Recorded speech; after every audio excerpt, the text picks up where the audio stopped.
acho que a primeira pergunta, ela vem em relação a características, né? Quais as principais características que as empresas passaram a procurar mais hoje em dia nos candidatos? Assim, como que era isso antes e se isso mudou muito agora, durante a pandemia? Legal. Eu acho que, falando de modo geral, em termos de tendência, né? Vamos ignorar que a gente entrou numa pandemia em março. Acho que existe uma tendência natural, né?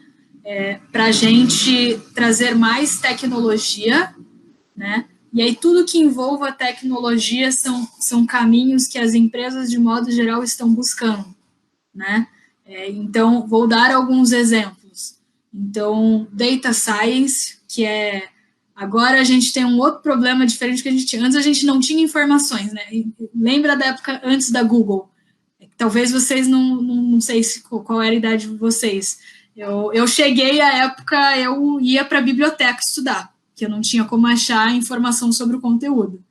Você tinha que ir na biblioteca, procurar o livro, comprar a barca e etc. para estudar, né? Então, a informação não era acessível. Hoje a gente tem um problema contrário a esse, que é a gente tem tanta informação, tantos dados, que processar essa informação e priorizar os assuntos para você escolher, isso é importante. Então, quando eu falo data science, tem a ver um pouco com essa parte de você saber analisar as informações que você tem. Então, isso é uma tendência natural. Uma outra tendência natural, óbvia, é a questão de programação, né? Então, por quê? Porque acho que hoje a gente está tendo vários booms, né? Não sei se vocês têm o costume de acompanhar blogs de tecnologia ou de empreendedorismo, mas tem as insurtechs, lawtechs, fintechs, edtechs, tudo techs, né? Que é o quê? Realmente a tecnologia veio para ficar, e se você é programador ou você tem afinidade com o assunto de programação, acho que você consegue, né, protagonizar e arquitetar sistemas e softwares para otimizar, de alguma maneira, algum tipo de coisa dentro de algum dos segmentos, né? Então, tem um terceiro pilar que antes a gente... Como é que você fazia a comunicação? Você ia em eventos presenciais, você distribuía panfleto e você tinha outdoors no metrô, outdoor no negócio. Hoje, o principal mecanismo para você se conectar com seus clientes, como é? Redes sociais. Então, acho que pessoas de social media, ou que tem a ver ou com confecção de vídeo, design, né, para você fazer aquela identidade bonita, ou parte de comunicação mesmo, saber se expressar de maneira legal com o público-alvo, então tem toda uma questão de pesquisa e análise, né? E aí tem um quarto elemento também, que é o negócio de gente, que por mais que você tenha sempre, né, e isso é uma coisa que vai facilitar vocês quando vocês tiverem que escolher o que vocês querem fazer para a vida de vocês. O que a máquina não pode substituir? A máquina veio para ficar, é só uma questão de tempo. Mas tem algumas coisas que ela nunca vai conseguir substituir. O ser humano é imprevisível. O ser humano tem uma capacidade de criatividade que isso, ainda até onde eu sei, uma máquina não é capaz de fazer. Então, eu acho que tem um negócio de comunicação e essa... Por que soft skills agora se tornou um negócio extremamente importante? Com o mundo conectado, interconectado do jeito que é, se você não conseguir razoavelmente se comunicar com outras pessoas, você ter inteligência emocional, né? Lembrando que inteligência emocional são 2 pilares, que tem uma parte interna de você conseguir, primeiro, se autoconhecer e, segundo, gerir suas emoções, e a parte externa, que é identificar as emoções dos outros e conseguir auxiliar na gestão da emoção dos outros. Isso é inteligência emocional, né? Então, eu acho que acabei contando um pouco de hard skills, né? Que são tendências naturais que já estavam a caminho antes da pandemia. Eu acho que o que a pandemia fez, ela apertou o botão de vai mais rápido, entendeu? Se isso gera uma tendência, agora sim, não faz sentido outdoor. Eu preciso fazer negócio online, porque não tem como, né? Então, eu acho que apertou o botão de vai mais rápido e essa parte de gente, independente de um ambiente online ou presencial, eu acho que essas soft skills que está sendo muito falado, também é uma tendência. Então, para mim, na minha visão, aqui na Stone, pelo menos, eu vejo que essas habilidades a gente já buscava, agora a gente busca com mais velocidade, mais rápido tudo. Beleza? Beleza. Vou puxar uma das perguntas aqui do chat já, porque a gente tem algumas perguntas já guardadas, mas começou a surgir bastante perguntas no chat, vamos começar a acelerar elas. É muito interessante essa questão das skills que já estavam sendo valorizadas, mas agora começam a acelerar mais. Mas a galera tem bastante dúvida com as dinâmicas em grupo. A Fernanda aqui pergunta sobre as dinâmicas em grupo, como atingir a banca, se tem algumas dicas, talvez. E eu puxo já um complemento para a pergunta dela também, que é como ficam as dinâmicas em grupo nesse período digital?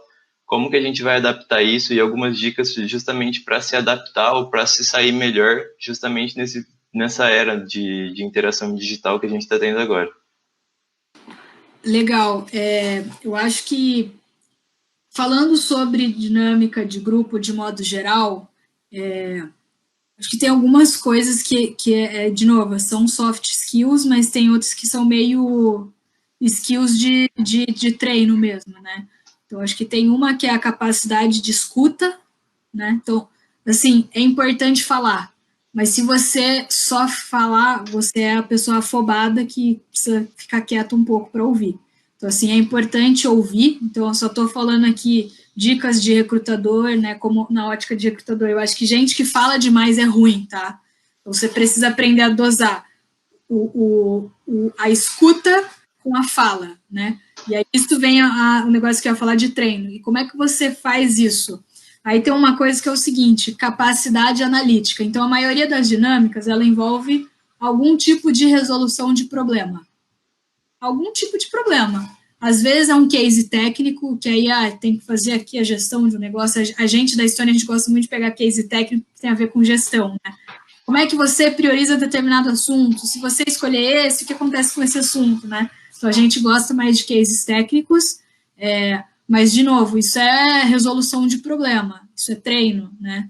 Que isso você tem a sua vida, todo mundo, a gente tem toda hora como é que você resolve problemas, e aí como é que você prioriza os assuntos e consegue tomar uma decisão num curtíssimo espaço de tempo, né? Que são 30 minutos, 20 minutos, né?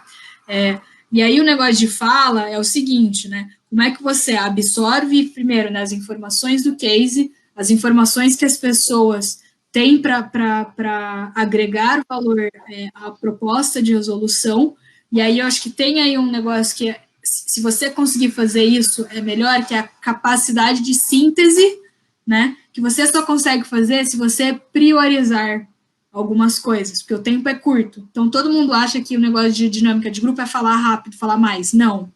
Gente, é o negócio de você ser eficiente. Então, uma dica que eu dou é como é que você entende rápido o pool de informações que vocês têm e como é que vocês estruturam uma resolução de uma maneira a chegar num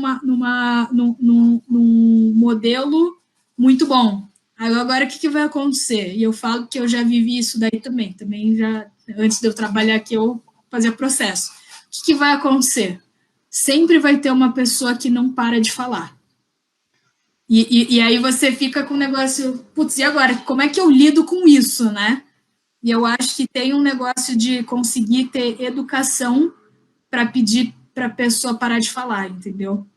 Então, tem um livro, vou indicar esse livro para vocês, que chama Conversas Difíceis, e ele dá uma série de dicas de como é que você pode conversar de uma maneira educada para que as pessoas entendam e que você consiga sair por cima. E por que eu estou falando isso? Porque, isso vai acontecer caso vocês façam dinâmica, e aí, 2, se a pessoa não parar de falar, você não vai conseguir chegar numa resolução eficiente. Você tem pouco tempo para fazer. Então, como é que você cria essa elegância para conseguir encaixar?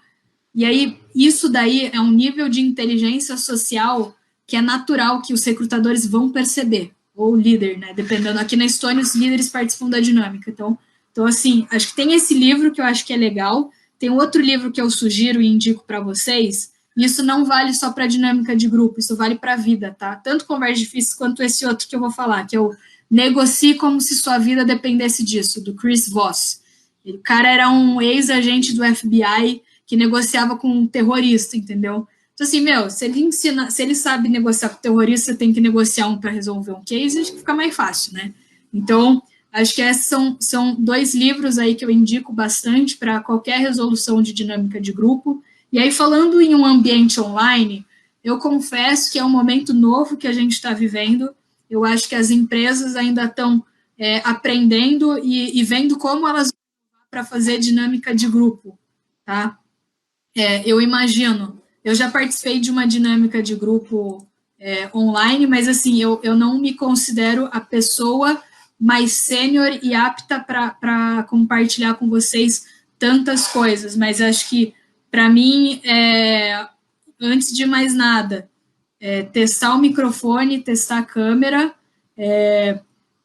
e aí eu acho que meio a mesma coisa, sabe? Eu acho que o que pode acontecer é sempre ter uma pessoa que não para de falar, ou ter umas 2 ou 3 que elas não... E aí eu acho que é importante você conseguir entrar, cara, desmuta o microfone, deixa ele desmutado sempre, entendeu? E às vezes você vai ter que tomar a rédea da situação e falar. Agora, uma coisa que eu sugiro que vocês façam, para vocês terem mais facilidade, é vocês treinarem com os amigos. Então, tem alguns sites de case, Gi e Felipe, se vocês quiserem, e se a turma pedir, eu posso mandar para vocês alguns sites de resolução de case. Infelizmente, não conheço do Brasil, só conheço do exterior, mas posso mandar para vocês meio que juntos, juntar um grupo de 4, 5 amigos, para vocês pegarem alguns cases para debaterem e resolverem. Por quê? Porque quando o dia da dinâmica chegar, vocês já vão estar habituados com o ambiente virtual, né? De como que resolve um case, e aí a sugestão depois que acabar, depois que vocês resolverem o case, né, vocês cronometram, botam lá os 40 minutos, deem feedback um para os outros, porque isso vai fazer com que vocês cresçam e evoluam, tipo assim, puta, Gil, o jeito que você entrou não foi legal, Felipe, aqui você falou, mas você foi muito agressivo, fala um pouco mais devagar, e aí é um jeito saudável de vocês conseguirem criar, primeiro, né, calma e tranquilidade para que vocês, quando chegar à vida real, vocês já estão razoavelmente treinados, e o segundo, vocês vão ter crescido com o aprendizado de vocês mesmos, né? Então, eu não consigo falar muito além disso, tá? Acho que se eu falar mais do que isso, eu acho que eu posso estar falando besteira. Mari, você tem alguma experiência com dinâmica online? Se você gosta de empreendedorismo e curtiu nosso vídeo, nos ajude a levar ele para mais pessoas deixando seu like, compartilhando os nossos vídeos, seguindo nosso canal e ativando o sininho para não perder nada do que a gente posta. E também nos acompanhe nas nossas outras redes sociais.